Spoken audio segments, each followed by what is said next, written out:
me falta... ¿quién me falta aquí? Me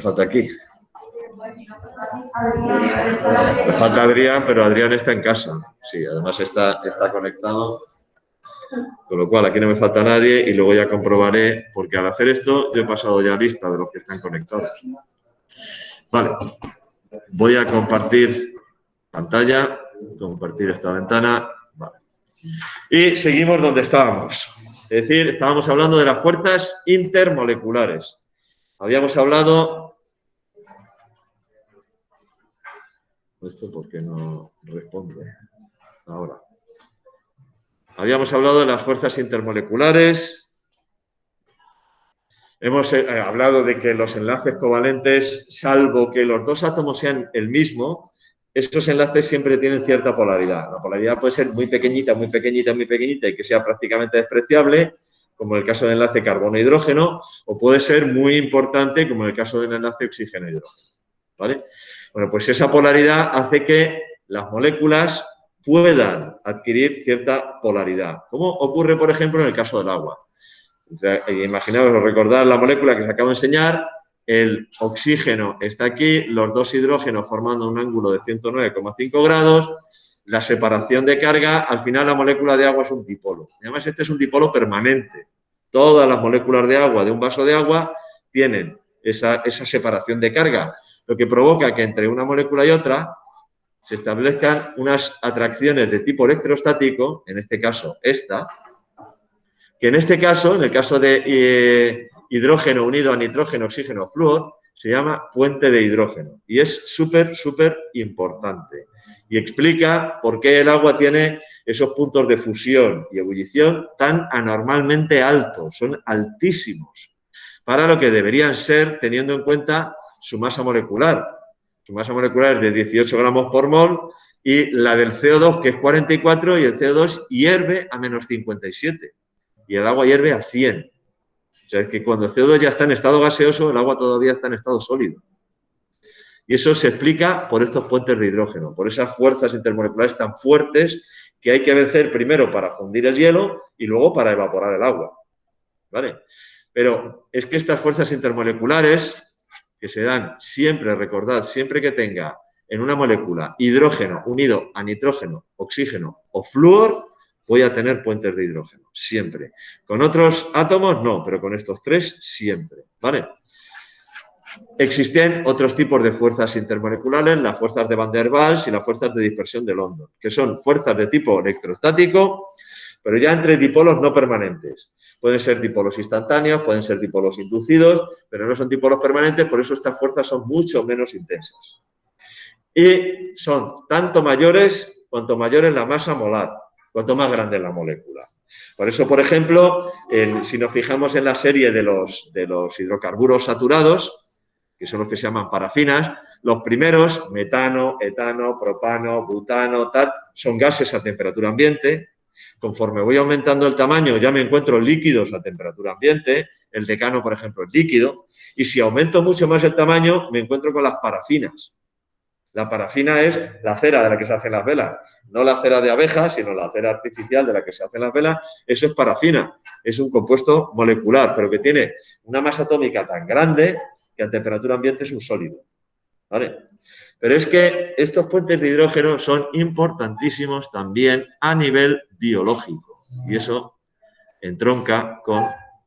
¿Habéis dado ya en biología lo que son las proteínas? ¿No habéis estudiado lo que son las proteínas? Bueno, las proteínas son unos polímeros, son compuestos de alto peso molecular que están hechas a partir de unos compuestos esenciales que son los aminoácidos. Los aminoácidos son compuestos que tienen esta forma, R, C, NH, C, O, OH, NH. Esto es un aminoácido, ¿vale? Y un aminoácido con otro puede formar lo que se llama un enlace peptídico, donde yo tendría esto. Vamos a poner aquí H2N, CH, R, C, O, NH, CH, R, C, O, H. Vale. Esto es un aminoácido. Bueno, una cadena de aminoácidos donde aquí tendría un aminoácido y aquí tendría otro. Bueno, pues muchos aminoácidos seguidos, uno detrás de otro, forman una proteína. ¿Vale? ¿No habéis estudiado en biología nada, nunca las proteínas? Vale. ¿Y qué estudiasteis de las proteínas?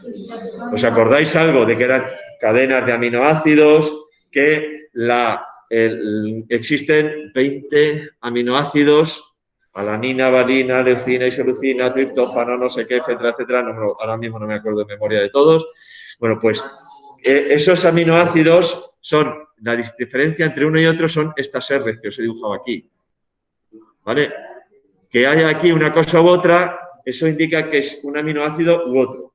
Alanina, valina, leucina, isoleucina, triptófano, ya no me acuerdo, ácido aspartico, ácido glutámico, bueno, en fin, 20 distintos. Bueno, pues la cadena distinta de aminoácidos lo que hace es que tengamos diferentes proteínas. Y esta cadena de aminoácidos está codificada en nuestro ADN. O sea, nuestro ADN realmente lo que codifica son todas estas proteínas. Distintos tipos de proteínas, etc. Bueno, vale. Las proteínas forman cadenas y esas cadenas se unen entre sí para formar lo que se llama la estructura secundaria de las proteínas. Y existen diferentes estructuras secundarias, no sé si las habéis visto o no. La hélice alfa, la lámina beta, es decir, hay proteínas que se enrollan formando una hélice, hay proteínas que se juntan unas a otras formando una lámina. En este caso, lo que os he puesto aquí es una imagen de lo que sería una lámina beta. En una lámina beta, que es un tipo de proteína, por ejemplo, lo que tenemos en las uñas. Las uñas están formadas de queratina. La queratina es una proteína. Y son muchas cadenas paralelas unas con otras formando este tipo de lámina. Este tipo de lámina, que es una lámina beta, que es una lámina que va haciendo así zigzag. Aquí lo que tengo es una cadena de proteínas. Cada bola negra es un átomo de carbono. Esta bola azul es el nitrógeno. Y esta bola roja es un oxígeno. ¿Y qué os he dicho? Siempre que tenga en una cadena, en una molécula, hidrógeno unido a nitrógeno, a oxígeno o a flúor, voy a tener puentes de hidrógeno. Aquí tengo este enlace. Vamos a ponerlo esto un poco más desarrollado. Esto un poco más desarrollado sería así. H2N, este me da igual, este no me importa. CHR, C, O, N, H, CH, R', CO, OH. Vale, aquí tengo dos enlaces que son polares. Nitrógeno e hidrógeno. Aquí el nitrógeno adquiere cierta carga negativa y el hidrógeno adquiere cierta carga positiva. Y aquí tengo otro enlace polar, carbono-oxígeno. Aquí el que adquiere la carga positiva es el carbono y el que adquiere la carga negativa es el oxígeno. Y si yo ahora tengo aquí otra cadena de aminoácidos, pero en sentido contrario. En sentido contrario, vamos a dibujarla así. CH, NH2. Aquí vamos a ponerle R segunda. Aquí vamos a poner C, O, N, H, CH, H, O, C. Y aquí R tercera. Vale, esto es una cadena. Cadena 1. Y esta es otra cadena. Cadena 2. Fijaos, aquí tengo los mismos enlaces polarizados los tengo aquí, pero aquí tengo el nitrógeno, cierta carga negativa, el oxígeno, cierta carga negativa, y este hidrógeno de aquí con cierta carga positiva y este carbono de aquí con cierta carga positiva. Bueno, pues Ahí tenía que haber puesto este oxígeno, lo tenía que haber puesto hacia abajo. Vamos a poner este oxígeno hacia abajo. Voy a poner este oxígeno hacia abajo, porque si no, no me sale. Voy a poner ese oxígeno hacia allá, este con cierta carga negativa y este con cierta carga positiva. La polaridad del enlace no ha cambiado, solo que he puesto el oxígeno hacia abajo en vez de hacia arriba. ¿Vale? Bueno, pues ahora fijaos, entre este oxígeno y este hidrógeno, puente de hidrógeno. Entre este hidrógeno y este oxígeno, puente de hidrógeno.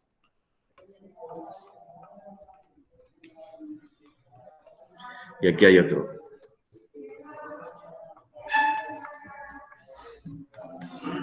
Puente de hidrógeno, porque si os fijáis, aquí yo estoy uniendo un átomo de oxígeno con un átomo de nitrógeno a través de un átomo de hidrógeno. Por eso se llama puente de hidrógeno.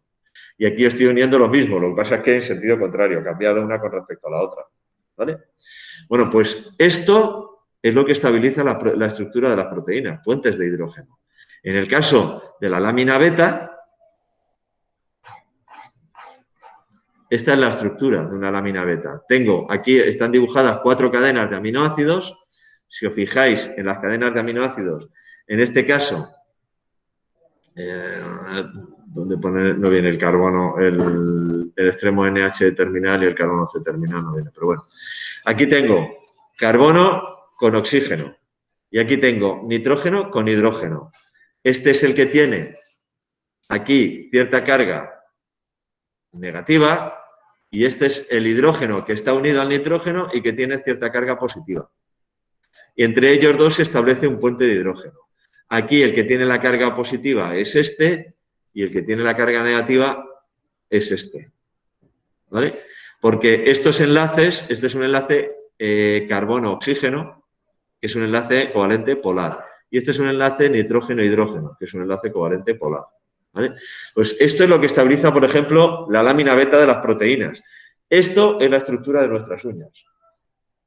La queratina de las uñas. Esto es la estructura, por ejemplo, de la queratina de la cubierta del exoesqueleto, entre comillas, de los insectos. Queratina. Y lo que le da la rigidez a ese tipo de estructura es precisamente la unión entre las proteínas que forman esa lámina, luego se apilan muchas láminas y tengo la estructura terciaria, en este caso la secundaria, perdón, que se llama lámina beta. Y está estabilizada por puentes de hidrógeno, que da la importancia a nivel biológico. Pero es que tenemos más.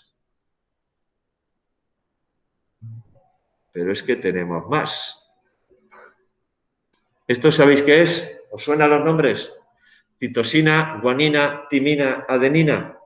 ¿No os suenan? Esto es la estructura del ADN. Esto es la estructura del ADN. Ácido desoxirribonucleico. El ácido desoxirribonucleico, bueno, falta todo lo que sería la cadena de la ribosa con fosfato y tal. Está formado el ácido desoxirribonucleico, son 2 cadenas, una cadena, fijaos, va hacia arriba, la otra cadena va hacia abajo, esta aquí representado estaba hacia arriba, esta va en sentido contrario y forman la doble hélice. Eso sí que sabéis, ¿no? Que el ADN tiene una estructura de doble hélice, enrollada así, tal. Se tienen que separar las 2 cadenas para replicarse, etcétera. Bien. Bueno, pues el código genético se obtiene a partir de la combinación de solo 4 bases nitrogenadas. En el caso del ADN, adenina, timina, citosina y guanina. ¿Habéis visto una película o habéis oído hablar de una película que es Gattaca? Así. O con 2 T's, creo que es así. ¿No lo habéis visto? Buscarla. Porque la gente dice, ¿habéis visto la película Gattaca? Esto es guanina, adenina, timina, adenina, citosina, adenina. Esto es un código genético. Lo que pasa es que si no sabes que eso es el código genético, pues tú ves el título de la película de Gattaca. O bueno, si lo buscáis lo veréis. Bien, aquí la doble hélice de ADN, las bases nitrogenadas, guanina, citosina, se unen entre sí también por puentes de hidrógeno. Porque aquí tengo hidrógeno unido a nitrógeno. Hidrógeno unido a nitrógeno. Y oxígeno unido a carbono. Es decir, estos enlaces son polares. La carga negativa aquí le corresponde al nitrógeno y la carga negativa aquí le corresponde al oxígeno. Y la carga positiva aquí le corresponde al hidrógeno y la carga positiva aquí le corresponde al carbono. Y entre esta carga positiva y esta carga negativa, zasca, puente de hidrógeno. Ahí tengo el puente de hidrógeno. Pero en este caso, la guanina y la citosina pueden formar 3 puentes de hidrógeno entre sí, ¿vale? Porque estos enlaces, carbono-nitrógeno, también están polarizados. En este caso, le corresponde la carga negativa al nitrógeno. Y la carga positiva le corresponde a los carbonos, porque fijaos, esto también induce aquí cierta carga positiva, cierta carga positiva. Vamos a poner aquí las cargas positivas, le corresponden a este y a este le corresponde la carga positiva. Y las cargas negativas le corresponden en este caso al oxígeno, en este caso al nitrógeno y ya está. ¿Vale? Entonces, fijaos, negativo, positivo, puente de hidrógeno. Negativo, positivo, puente de hidrógeno. Es decir, entre la guanina y la citosina se establecen 3 puentes de hidrógeno. Entre la adenina y la timina, solo 2. Aquí tengo un puente de hidrógeno, sería este. Y aquí tengo otro puente de hidrógeno, que sería este. La carga negativa le corresponde a este, la carga negativa le corresponde a este. Delta menos, delta menos. Y este es delta más, y esto es delta más. Y aquí le corresponderían las cargas positivas a este y a este. ¿Vale? Entonces, entre guanina y citosina, 3. Entre adenina y timina, 4. Perdón, 2. Esto es lo de menos, el número, cómo se forma tal. No lo vais a saber ni os lo van a preguntar, a no ser que estudiéis biología molecular y tal. Pero lo importante es valorar la importancia que tienen los puentes de hidrógeno. Dentro de las fuerzas intermoleculares, los puentes de hidrógeno son importantísimos. Primero, explican el comportamiento anómalo del agua, que el otro día, cuando terminábamos, os decía que, aunque parezca una chorrada, una idea, es lo que permite la vida en la Tierra tal y como la conocemos. El hecho de que entre las moléculas de agua existan esos puentes de hidrógeno hace que cuando la molécula está en estado líquido, las moléculas de agua se puedan juntar mucho unas con otras y entonces la densidad del agua líquida es mayor que la del hielo, que es el agua en estado sólido. Es el único caso en el que el sólido es menos denso que el líquido correspondiente. Si yo cojo un trozo de hierro y lo fundo, el hierro sólido, yo lo he hecho en un hierro fundido y se hunde, porque el hierro sólido es más denso que el hierro fundido, que el hierro líquido. En el agua es al revés, el hielo flota. Si no fuera así, ¿qué ocurriría en los polos? Pues el agua de la superficie se congelaría, bajaría al fondo y quedaría más agua en la superficie disponible para congelarse y bajar al fondo y bajar al fondo y bajar al fondo. Y al final toda la columna de agua desde el fondo del océano hasta la superficie estaría congelada. Y eso lo que haría es que estuviera congelado todo el océano de la Tierra, con lo cual la vida en la Tierra, tal y como la conocemos, no sería posible. Es imposible. Pero es que además le confiere al agua propiedades especiales, las propiedades que tiene como disolvente universal, entre comillas.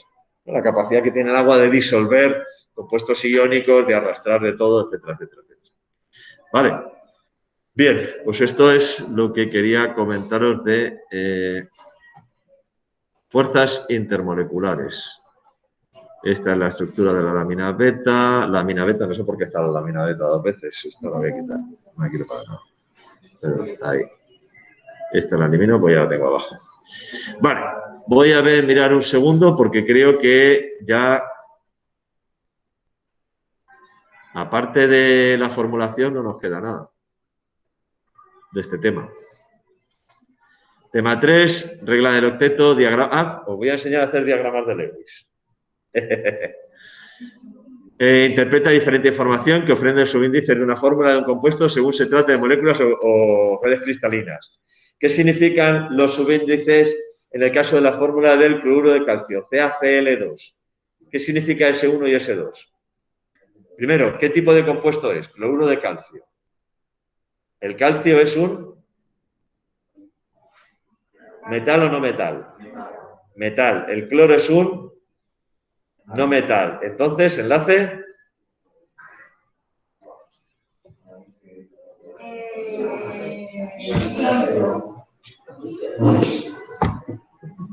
A estas alturas todavía.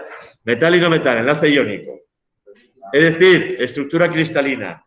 ¿Qué significa S1 y S2 de la fórmula? Es exactamente eso. Me lo has quitado. Yo es que lo tengo en la punta de la lengua, ¿verdad? Significa exactamente eso.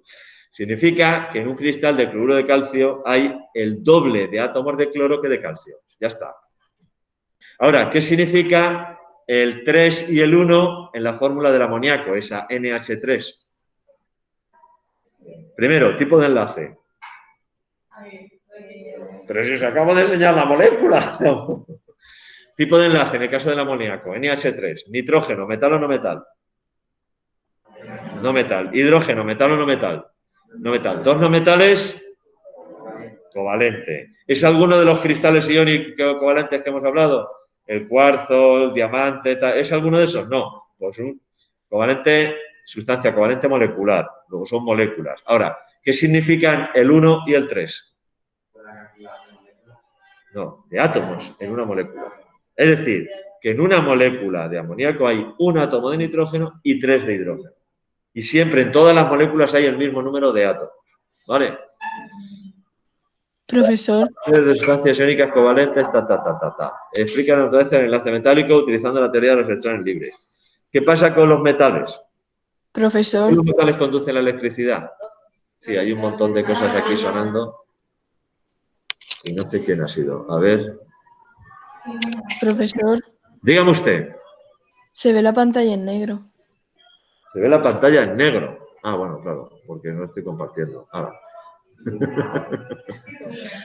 Venga, mejor que esto lo que voy a hacer es dejar de presentar y presentar esta otra ventana. Porque estábamos viendo lo que nos queda por ver y estamos viendo esto. En relación a las propiedades de las sustancias iónicas covalentes y metálicas en función de las interacciones entre átomos y moléculas. Ya os dije cómo os lo iba a preguntar. Y ya sabéis que yo no miento. Os puedo engañar, pero mentir no miento. Explica la naturaleza del enlace metálico. ¿Por qué los metales conducen la electricidad? ¿Cómo es una estructura cristalina de un metal? En un enlace metálico tengo los iones metálicos, los cationes, en posiciones fijas, formando una estructura cristalina. Y los electrones que han perdido todos los átomos están compartidos entre todos los átomos del cristal. Con lo cual lo que tengo es una especie como de sopa o de nube de electrones que se mueven libremente a lo largo de la red cristalina. Y una corriente eléctrica no es ni más ni menos que el movimiento de cargas eléctricas, en este caso electrones. Por eso los metales conducen la electricidad. Diseña y realiza ensayos de laboratorio que permitan deducir el tipo de enlace presente en una sustancia conocida. Esto os diré yo, oye, pues hemos hecho esto y se disuelve. Hemos probado a ver y no conduce la electricidad, o sí o tal. Y vosotros me diréis qué tipo de enlace es. Nombre y fórmula, esto todavía no lo hemos empezado. Justifica la importancia de las fuerzas intermoleculares en sustancias de interés biológico. ¿Os suena? ¿La importancia de las fuerzas intermoleculares en sustancias de interés biológico os suena? No. ¿Pero ¿y qué hemos estado hablando todo este rato? De los enlaces de hidrógeno en las proteínas y en los ácidos nucleicos, por Dios. Voy a echarme a llorar. Relaciona la intensidad del tipo de fuerzas intermoleculares con el estado físico y los puntos de fusión y ebullición de sustancias covalentes moleculares, interpretando gráficos o tablas que contengan los datos necesarios. ¿Por qué hemos dicho que el agua tiene esos puntos de fusión y ebullición tan altos? Joder, tenéis memoria de pez. Si lo hemos dicho hace 10 minutos. Jesús bendito. Estáis ya pensando en el examen de biología. Bien, ¿qué nos queda? Formulación. Nos queda formulación. Os puse ya en el Classroom un documento con la formulación. Documento que deberíais empezar a mirar ya. Porque... no, espérate. Dejar de compartir, qué tontería más grande. Dime. ¿Has subido ya la cita? No, porque no he terminado el tema. ¿Has visto? Es que... Triqui. Vale. Una ventana... ¿Qué hora es a todo esto? Si son las 10 menos 5 ya. Vale. Un esquemita que os voy a decir, total, porque ya miraré, echar un vistazo, voy a mirar en vuestro libro, porque yo creo que con lo que viene en vuestro libro, no, es que ni lo he mirado. Del tema tendréis más que suficiente si estudiáis. Si no estudiáis, mal asunto. Y luego os voy a poner aquí un esquema de lo que vamos a ver en formulación. Profesor, ¿las pizarras de este tema están subidas? No, todavía no, porque no he terminado. Vale, vale. Aquí estás. Sí que sí.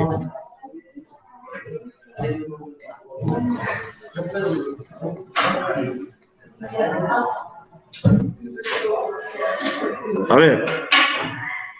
Formulación. Vamos a ver compuestos binarios.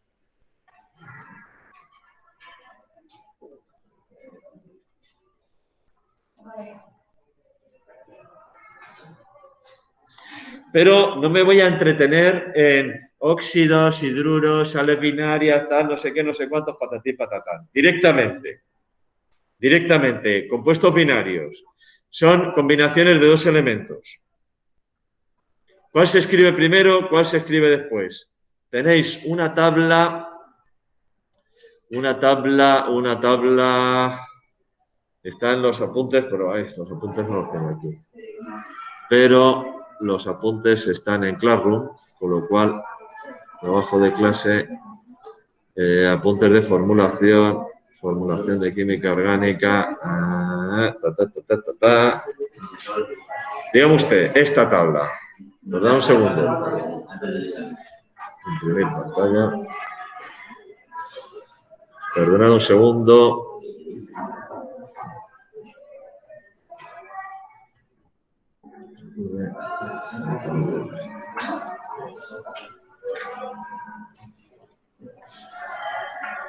Okay. Vale.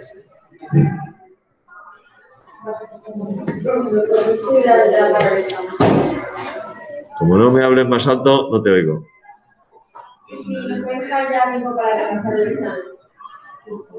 Ahora, cuando os cuente esto, te digo. Vale.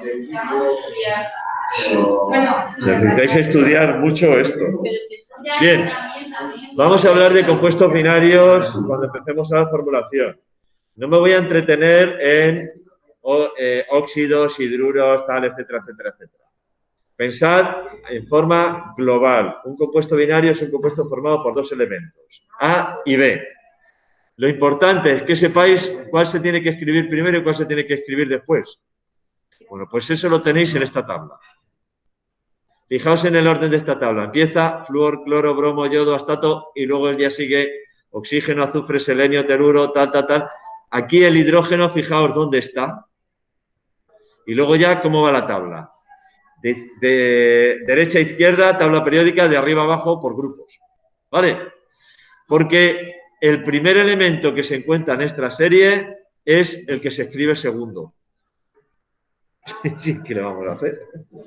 El primer elemento que se encuentra en esta serie es el que se escribe segundo. Y el segundo elemento que se encuentra en esta serie, en compuestos binarios, es el que se escribe primero. Si yo tengo que combinar el cloro con el oxígeno, cloro con oxígeno, ¿cuál de ellos escribo primero? Me voy a esta lista y veo que primero está el cloro, luego ese será el segundo. Y después está el oxígeno, es decir, OCl. Me tengo que saber los números de oxidación, que tenéis una tabla en los apuntes de números de oxidación. Existen 4 posibles combinaciones de cloro con oxígeno. La más sencilla de todas es esta. El número de oxidación del oxígeno es 2 y el de cloro puede ser 1, 3, 5 y 7. Puedo tener O3, Cl2, O5, Cl2 y O7, Cl2. ¿Vale?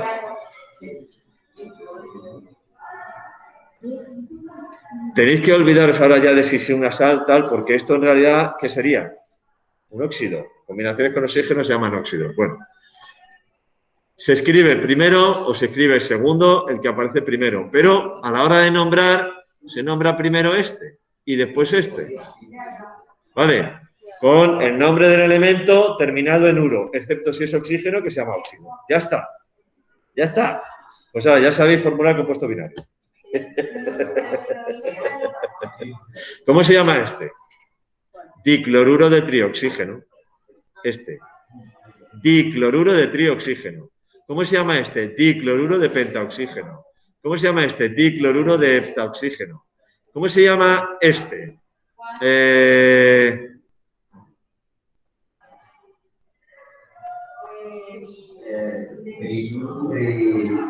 Trisulfuro de dialuminio.